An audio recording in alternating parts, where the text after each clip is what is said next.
शिर्डी साईबाबा संस्थानच्या साई प्रसादालयामध्ये आता टोकन बंधनकारक करण्यात आलेलं आहे आणि जे भाविक दर्शनासाठी येतात त्यांना दर्शन रांगेमध्ये हे जे कुपन आहे ते साईबाबा संस्थानच्या वतीनं वितरित करण्याची प्रक्रिया आजपासून सुरू झालेली आहे। खरं तर भाविकांच्या देणगीतून मोफत भोजन जे आहे ते साई प्रसादालयात दिलं जातं।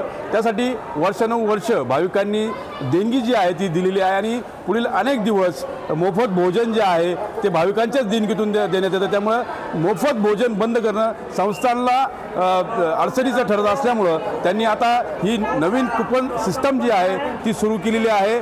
सर्व जे भाविक आहेत ते या कुपन बघूनच त्यांना जेवणासाठी प्रसादालयात सोडण्यात येत आहे।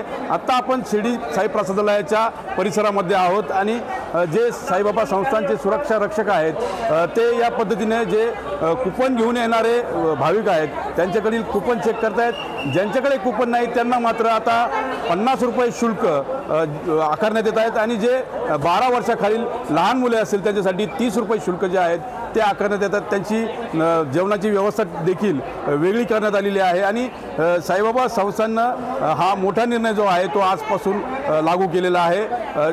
शिर्डीमध्ये 2 दिवसांपूर्वी दुहेरी हत्याकांड घडलं होतं आणि त्यानंतर प्रशासन जे आहे ते अलर्ट मोडवर आहे। अनेक उपाययोजना पोलीस प्रशासन असेल साईबाबा संस्थान असेल यांच्याकडून करण्यात येत आहे आणि भाजपचे माजी खासदार डॉक्टर सुजय विखे पाटील यांनी देखील एक दावा केला होता की शिर्डीमध्ये जी गुन्हेगारी वाढते कारण या ठिकाणी मोफत जेवण मिळतं, मोफत सुविधा मिळतात आणि त्या अनुषंगाने साईबाबा संस्थानची बैठक पार पडली आणि त्यानंतर कुपन सिस्टम लागू करण्याचा निर्णय जो आहे तो साईबाबा संस्थान प्रशासनाने घेतलेला पाहायला मिळतोय। मनोज गाडेकर, TV9 मराठी, शिर्डी, अहिल्यानगर।